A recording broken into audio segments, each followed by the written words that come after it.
हम जान सकते हैं, लेकिन जानने का अर्थ केवल जानकारी इकट्ठा करना नहीं है। जानना तो जीवंत होना है, जीवन बन जाना है। यदि जानना केवल सतही ज्ञान तक सीमित रह जाए तो वो बोझ बन जाता है, जो डुबो देता है, उबारता नहीं। लेकिन जब जानना जीवंत हो, जब वो हमारे भीतर उतर जाए, तब वो हमें हल्का करता है, मुक्त करता है, जैसे पंख लग जाएं और हम अनंत आकाश में उड़ सकें। जब हमारा जीवन ही जानने का पर्याय बन जाए, तभी बंधन टूटते हैं, तभी अनंत के द्वार खुलते हैं। जानकारी इकट्ठा करना आसान है, लेकिन सच्चा जानना कठिन। मन हमेशा आसान रास्ता चुनता है, कठिन से बचता है। लेकिन जो कठिन को छोड़ देता है, वो सत्य तक नहीं पहुंच सकता। जो असंभव से डरता है, वो धर्म के करीब भी नहीं आ सकता। धर्म तो उनके लिए है जो असंभव को गले लगाने की हिम्मत रखते हैं। धर्म कोई व्यापार नहीं, कोई समझौता नहीं। धर्म तो दांव है, जुआ है। जुआरी धन को दांव पर लगाता है, लेकिन धार्मिक व्यक्ति स्वयं को दांव पर लगा देता है। वही सबसे बड़ा धन है। जो अपने को दांव पर लगाने को तैयार नहीं, वो जीवन के गहरे रहस्यों को कभी नहीं जान पाएगा। सत्य सस्ता नहीं मिलता, ज्ञान तो सस्ता है, किताबों में, शास्त्रों में, शिक्षकों से लगभग मुफ्त। लेकिन धर्म के लिए सब कुछ दांव पर लगाना पड़ता है। जो अपने समस्त अस्तित्व को दांव पर नहीं लगाता, उसके लिए जीवन के द्वार नहीं खुलते। इस जीवन को दांव पर लगाना ही उस अनंत जीवन की कुंजी है। मन सस्ते रास्ते को चुनता है, सुगम को। हम शब्द सीख लेते हैं, सिद्धांत याद कर लेते हैं और सोचते हैं कि हमने जान लिया। लेकिन ऐसा ज्ञान अज्ञान से भी बदतर है। अज्ञानी को कम से कम ये तो पता है कि उसे कुछ नहीं पता। यही सत्य उसे मुक्ति की ओर ले जा सकता है। लेकिन जो स्वयं को ज्ञानी मान लेते हैं, वे सबसे बड़े भ्रम में जीते हैं। उन्हें यह भी नहीं पता कि वे कुछ नहीं जानते। सुना हुआ, कंठस्थ किया हुआ ज्ञान धोखा देता है। ऐसा लगता है मानो सब कुछ जान लिया। मैं वही कहूंगा जो मैंने जिया है, जो मेरे अनुभव का हिस्सा है, क्योंकि वही कहने का मूल्य है। जो मेरे हृदय से निकलता है, वही आपके हृदय तक पहुंच सकता है, बशर्ते आप उसे ग्रहण करने को तैयार हों। यदि मेरा कहा केवल मेरे कंठ तक सीमित है, तो वो आपके कानों से आगे नहीं बढ़ेगा। लेकिन यदि वो मेरे हृदय से उपजा है, तो आपके हृदय तक पहुंचने की संभावना है, बशर्ते आपका हृदय खुला हो। आपके हृदय का खुला होना अनिवार्य है। सत्य को जबरदस्ती थोपा नहीं जा सकता। सत्य का स्वभाव स्वतंत्रता है। वो तभी आपके भीतर प्रवेश करता है जब आप उसे आमंत्रित करते हैं, जब आपका हृदय प्यासा होता है, जैसे बारिश से पहले धरती अपनी दरारें खोल देती है। यदि आपका हृदय बंद है, तो सत्य आपके द्वार तक आकर भी लौट जाएगा। ऐसा कई बार हुआ है, जन्मों जन्मों में। आप नए नहीं हैं, ये पृथ्वी नई नहीं है। आपने बुद्धों को सुना है, कृष्ण को देखा है, यीशु के पास बैठे हैं, लेकिन हर बार आप वंचित रह गए, क्योंकि आपका हृदय तैयार नहीं था।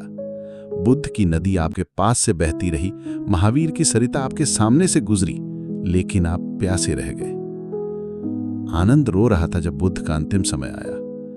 बुद्ध ने पूछा, क्यों रो रहे हो? आनंद ने कहा, 40 वर्ष तक आप मेरे पास थे, फिर भी मैं न मिट सका। नदी मेरे पास बहती रही और मैं प्यासा रह गया। आप अनंत काल से हैं। आपने बुद्धों को, महावीरों को, यीशु को दफनाया है। वे आपसे हार गए क्योंकि आप बहुत पुराने हैं। लेकिन गलती कहां हो रही है? गलती बस इतनी है कि आप बंद हैं। आपका हृदय खुला नहीं।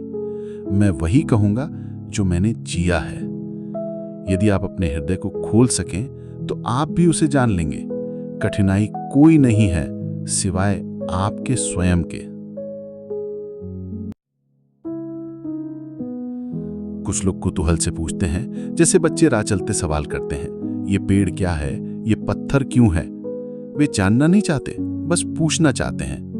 ऐसे ही यदि आप ईश्वर के बारे में कुतूहल से पूछते हैं, तो आप अभी बच्चे हैं। कुतूहल से सत्य का कोई संबंध नहीं। कुछ लोग कुतूहल से आगे बढ़कर जिज्ञासा करते हैं। जिज्ञासा में थोड़ी गहराई है, लेकिन वो भी बौद्धिक है। ये बुद्धि की खाद जैसी है, खुजलाने में मजा आता है, लेकिन इससे सत्य नहीं मिलता। लोग ऊंची ऊंची बातें करते हैं, शास्त्र पढ़ते हैं, सिद्धांत इकट्ठा करते हैं, लेकिन दांव पर कुछ नहीं लगाते। ईश्वर हो या ना हो, उनकी जिंदगी में कोई फर्क नहीं पड़ता। ये बौद्धिक खेल है, न कि सत्य की खोज। जो सिर्फ जिज्ञासा से जीते हैं वे विद्वान बन जाते हैं, पंडित बन जाते हैं, लेकिन उनके भीतर कुछ अंकुरित नहीं होता। उनके पास बीज तो हैं, लेकिन वे पत्थर पर रखे हैं। हृदय की गीली मिट्टी तक पहुंचने के लिए यात्रा करनी पड़ती है। हृदय में प्रेम का रस है, वहां बीज अंकुरित हो सकता है, लेकिन इसके लिए अंधेरे की जरूरत है, मौन की जरूरत है। बुद्धि में सब कुछ प्रकाश में है, वहां अंकुर नहीं फूटते। सच्ची खोज मुमुक्षा है, होने की खोज। ये सवाल नहीं कि ईश्वर है या नहीं, सवाल यह है कि क्या मैं ईश्वर हो सकता हूं। ये सवाल नहीं कि मोक्ष है, सवाल यह है कि क्या मैं मुक्त हो सकता हूं। मुमुक्षा में जानने की नहीं, होने की प्यास है, और होने के लिए सब कुछ दांव पर लगाना पड़ता है। धर्म जुआरियों का खेल है।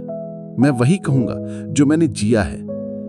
यदि आप दांव पर लगाने को तैयार हैं, तो मेरा अनुभव आपका भी हो सकता है। सत्य पर किसी का अधिकार नहीं। जो मिटने को तैयार है, वही उसका मालिक बनता है। इस उपनिषद को इसलिए चुना है क्योंकि यह सिद्धांतों की किताब नहीं, सिद्धों का अनुभव है। इसमें कुतूहल या जिज्ञासा की बातें नहीं, बल्कि मुमुक्षा से भरे हृदयों के लिए इशारे हैं। ये उन लोगों की बात करता है जिन्होंने सत्य को जिया है। कई लोग मार्गदर्शन देने का मजा लेते हैं, बिना कुछ जाने।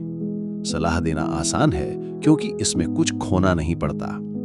सलाह देने में अहंकार को तृप्ति मिलती है, आप ऊपर दूसरा नीचे। लेकिन ये उपनिषद सलाह नहीं देता, ये हृदय से हृदय तक की यात्रा है। इसके शब्द तीर हैं जो सीधे हृदय में उतर सकते हैं यदि आप तैयार हों। लेकिन सावधान, ये रास्ता खतरनाक है। इसमें पागल हुए बिना, मिटे बिना कुछ पाने का उपाय नहीं। ये उपनिषद सिर्फ एक आड़ है। मैं वही कहूंगा जो मैंने जिया है, लेकिन उपनिषद की आड़ से तीर मारना आसान है।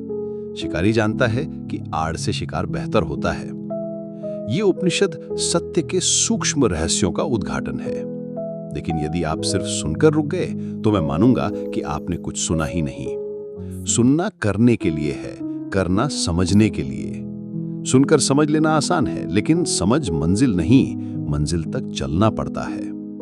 मन सपने देखने में कुशल है।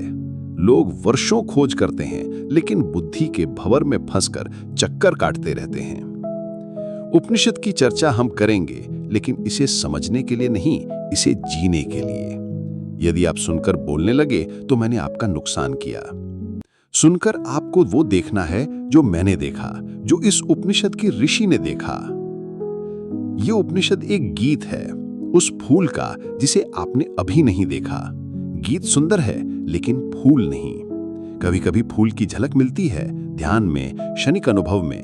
वो झलक सत्य की है, लेकिन झलक पर रुकना नहीं है।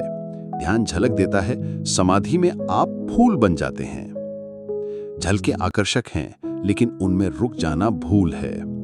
सत्य आपके भीतर छिपा है, बस उसे उघाड़ना है। वस्त्र झीने हैं, लेकिन पकड़ गहरी है। हम सोचते हैं कि यही वस्त्र हमारा होना है। उपनिषद उन इशारों की बात करता है जो इन वस्त्रों के पार है। इसके साथ हम ध्यान करेंगे ताकि झलक मिले, और समाधि की आशा बांधेंगे ताकि हम वही बन जाएं जिसके बिना न शांति है न सत्य। उपनिषद प्रार्थना से शुरू होता है। प्रार्थना यही कहती है कि मैं अकेला क्या कर सकता हूं। सूर्य, वायु, वरुण, इंद्र सबको पुकारा गया है। ये जीवन की शक्तियां हैं। सूर्य हमारा प्राण है, वायु हमारी श्वास। विशेष रूप से वायु को प्रत्यक्ष ब्रह्म कहा गया है। अजीब बात है, वायु दिखती नहीं, फिर भी प्रत्यक्ष है। जैसे सत्य, वो भी मौजूद है हर श्वास में, हर रोम में, लेकिन दिखता नहीं। प्रार्थना का अर्थ है विनम्रता, अपने अहंकार का छूटना। प्रार्थना से सूर्य नहीं बदलता, आप बदलते हैं। आपका हृदय खुलता है, और खुला हृदय ही सत्य को ग्रहण कर सकता है। प्रार्थना कोई मांग नहीं, एक उपाय है। ये आपको तैयार करता है ताकि आप सत्य के योग्य बन सकें। इसलिए ये उपनिषद हमें पुकारता है, नहीं सुनने के लिए बल्कि जीने के लिए। ये गीत है, लेकिन गीत पर रुकना नहीं। ये तीर है जो हृदय में उतर सकता है यदि आप अपने द्वार खोलें। ये यात्रा है जो आपको उस अनंत तक ले जा सकती है जहां न कोई बंधन है, न कोई सीमा।